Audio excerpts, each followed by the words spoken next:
Waterhouse reported from Kherson. Well, Yuriy is an advisor to Ukraine's defence minister and joins us now. Mr. Sak, good morning. Good morning, Amal. Good morning. Good morning. Thank you for joining us. Let's start then with that city of Kherson where James Waterhouse has been reporting. How much momentum have Ukraine's troops gathered in this conflict as a result of the liberation of that particular city? The liberation of the city of Kherson, of course, was an important milestone. This was the result of a very well-planned and very systematic counteroffensive by the Ukrainian armed forces. And, we've destroyed the Russians' supply lines. We've destroyed their logistics hubs. We've destroyed their command centers. So they had no other choice but to leave. And they have left. So, of course, now we need to keep the momentum despite the weather conditions, despite the other factors. But of course, the troubling and worrying sign is, as we've expected, is that on the liberated territories, we are discovering more evidences of war crimes, torture chambers, torture basements, and in the last 2 months, we have discovered mass graves with over 700 people, and 90% of those are civilians.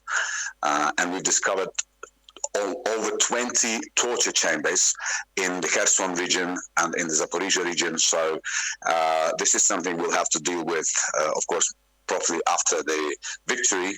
We'll have to set up an international tribunal and bring to justice and to accountability every war criminal who is responsible both for committing these crimes as well as for ordering them.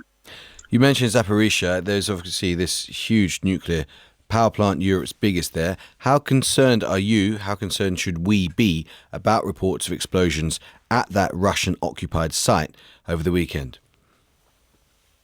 Momentarily, the damage that was done to the Zaporizhia nuclear power plant, which is the largest in Europe, of course, it's not yet critical, and the aim of those strikes, and yesterday Russians have fired 12 strikes at Zaporizhia power plant. They were aimed at destroying infrastructure that was necessary to launch the fifth and sixth blocks, which are necessary to provide Ukraine with electricity.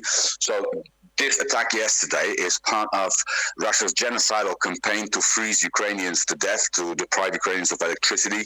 And of course, we understand that by trying to freeze Ukrainians, they are first and foremost trying to freeze the front. They're trying to, because they are not achieving anything on the battlefield, and they're desperately looking for a way to achieve what they call an operational pause on the front.